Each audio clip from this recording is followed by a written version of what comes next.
يا هجوس الشعر هاتي فريدة البيان، وانضمي ترحيب وافي بالاجواد الحضور. مرحبا ما اطلق السعد للشعر العنان، في فرحنا يوم فاحت رياحين السرور.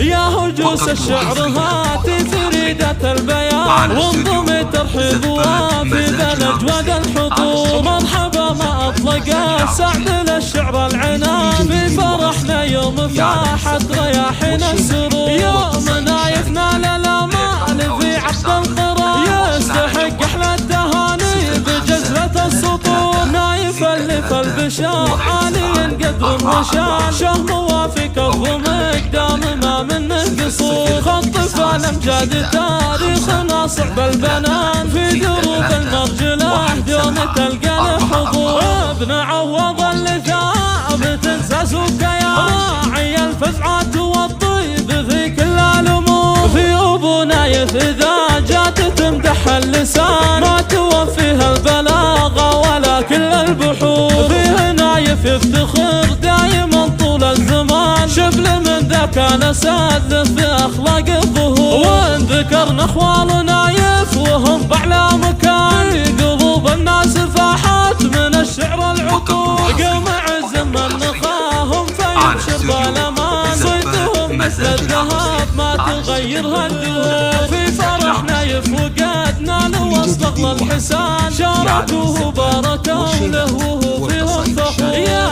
عسى الله يكتب الخير له في كل السعادة والهنا دابه كل العصور. يا هجوس الشعر هاتي فريدة البيان، وانضمي ترحيب وافي بالاجواد الحضور. مرحبا ما اطلق السعد للشعر العنان، في فرحنا يوم فاحت رياحين السرور. يوم نايفنا للامال في عقد القرار، يستحق احلى التهاني بجزلة السطور. نايف اللي في البشار عالي قدر وشان، شهم موافق ومقدام ما منه قصور. خط فالامجاد تاريخنا صعب البنان، في دروب المرجله دون تلقى له حضور. ابن عوض اللي ثابت انساسك يا راعي الفزعات والطيب في كل الامور. في ابو نايف اذا جات تمدح اللسان، ما توفيها البلاغه ولا كل البحور. فيه نايف يفتخر دايما طول الزمان، شبل من ذا كان ساد في اخلاق الظهور. وان ذكرنا اخوال نايف وهم باعلى مكان، قلوب الناس فاحت من الشعر العطور. قوم عز من نخاهم فيبشر بالامان، صيتهم مثل الذهب ما تغيرها الدهور. في فرح نايف وقد نالوا واستغلى الحسان، شاركوه باركوا له وهو فيهم فخور. يا